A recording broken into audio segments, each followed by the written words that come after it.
আসসালামু আলাইকুম বন্ধুরা, কেমন আছেন সবাই? আশা করি ভালো আছেন। আমি হারুন বিন জলিল কৃষকের স্বপ্ন চ্যানেলের পক্ষ থেকে আপনাদেরকে জানাই অভিনন্দন। হ্যালো বন্ধুরা, 12 মাসি সিম চাষের আরও একটি নতুন ভিডিও নিয়ে আপনাদের মাঝে চলে এসেছি। ইতিপূর্বে এই 12 মাসি সিম চাষের আরও দুটি ভিডিও আপনাদের মাঝে দিয়েছিলাম। একটি হচ্ছে 12 মাসি সিম চাষের চারা তৈরি, দ্বিতীয়টি হচ্ছে 12 মাসি সিম চাষের চারা রোপণ। আজ হচ্ছে এই চারার বর্তমান অবস্থা এবং পরিস্থিতি নিয়ে। আপনারা এখন স্ক্রিনে দেখতেই পাচ্ছেন যে আমার সিম গাছগুলো, এই সিম গাছগুলো আলহামদুলিল্লাহ বেশ ফুল এসে গেছে। এই সিম গাছগুলোর বয়স হচ্ছে 45 দিন, আর 45 দিনেই এই সিম গাছগুলো গোড়া থেকে সম্পূর্ণভাবে ফুল এসেছে এবং কিছু কিছু গাছে দুই একটা সিমও দেখা যাচ্ছে। এই সিমের আকৃতি হচ্ছে একদম চিকন এবং লম্বা আকৃতি, আর প্যাডগুলো হচ্ছে মোটা, চ্যাপ্টানা, পাতা আকৃতি সিম নয়। তবে এই সিম থেকে কিভাবে কতটুকু রেজাল্ট পাবো সেটা বুঝতে পারছি না, কারণ যেহেতু এই সিমটা চাষ করেছি পরীক্ষাস্বরূপভাবে। এবার যদি এই সিমে আমি ভালো রেজাল্ট পাই তাহলে আগামীতে হয়তোবা এই সিমটি বাণিজ্যিকভাবে চাষ করার জন্য পরিকল্পনা করব। কিন্তু প্রথমেই তো আর রিস্ক নেওয়া যায় না, যেহেতু একটা ফসল করতে গেলে এর পিছনে অনেক টাকা ইনভেস্ট করতে হয়, অনেক টাকা খরচ হয়ে যায়।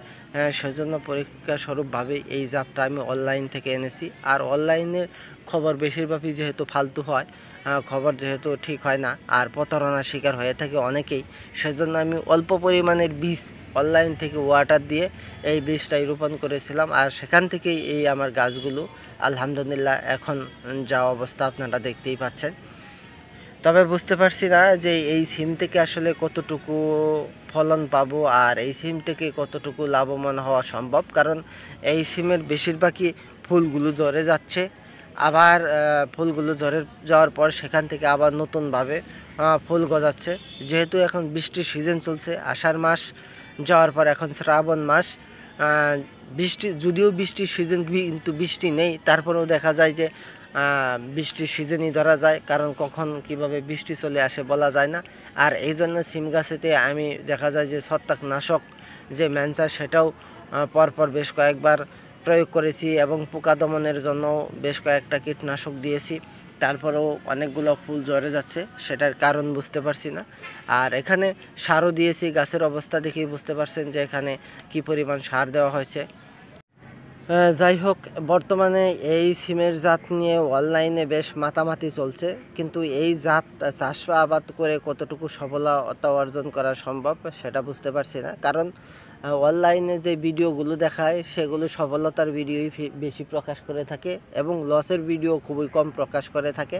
সেজন্য কোনো কিছু চাষ করতে গেলে সেটার বাস্তবতা এবং তা থেকে কতটুকু লাভবান হওয়া সম্ভব সেটা ঠিকঠাক করে বোঝার পরেই চাষ করা প্রয়োজন। কারণ আমি যেহেতু এটা বাণিজ্যিকভাবে চাষ করার জন্য পরিকল্পনা নিয়েছি, সেজন্য বিশাল আকারে এই বছরই এটা চাষ না করে অল্প পরিমাণ চাষ করেছি, যে এটা থেকে দেখার জন্য যে এটা থেকে কী পরিমাণে রেজাল্ট পাবো, কী পরিমাণে ফলন আশা করা সম্ভব।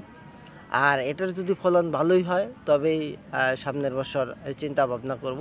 তবে যারা এই অনলাইনে এই ভিডিওগুলো দেখার পর মানে এই সিমগুলো চাষ করার জন্য বিভিন্ন রকম চিন্তা ভাবনা করে থাকেন বাণিজ্যিকভাবে, কিন্তু আমি বলবো যে না, এভাবে প্রথমে আপনারা বাণিজ্যিকভাবে এটার প্রতি উদ্যোগ না নিয়ে প্রথমে স্বল্প আকারে করেন, তারপরে এটার রেজাল্ট এবং এর যে লাভবান হওয়ার যে আশঙ্কা বা লস হওয়ার সম্ভাবনা সেটা বিস্তারিত দেখে বা নিজের রেজাল্ট পরীক্ষা করার পর পরবর্তীতে এটা নিয়ে আপনারা বাণিজ্যিকভাবে চাষ করার জন্য সিদ্ধান্ত নেবেন। পরিশেষে সবার সুস্বাস্থ্য কামনা করে আজ এখানেই বিদায় নিচ্ছি। আল্লাহ হাফেজ।